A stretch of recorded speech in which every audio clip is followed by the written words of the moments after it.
right, first order of business today is to empty this bin of fabric into this storage unit, which used to be for my scrapbooking paper.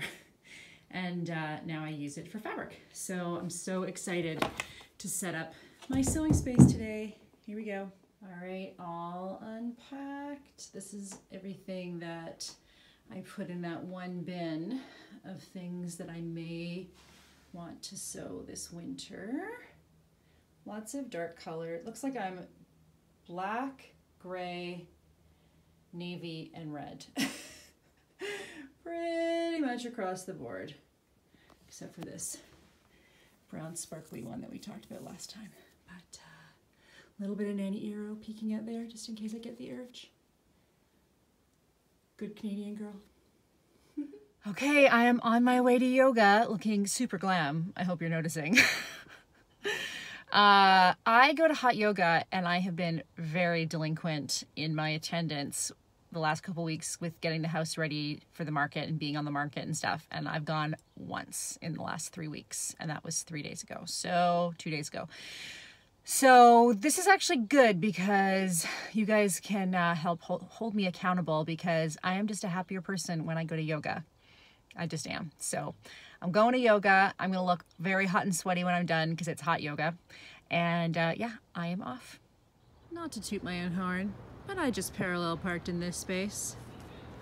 Toot, toot, toot. Oh yeah.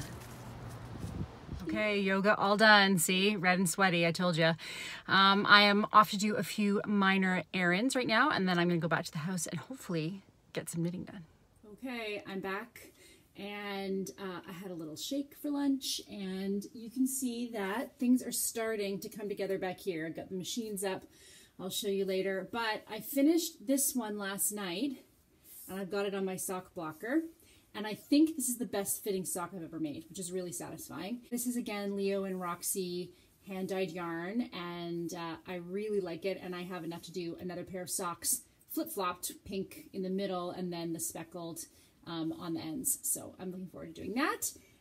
So I thought I would let you watch as I cut the heel into this one. I'm going to start off by choosing a stitch right below where I've started the ribbing. See, that's where I intend to put the heel. So I'm going to put the stitch marker in first.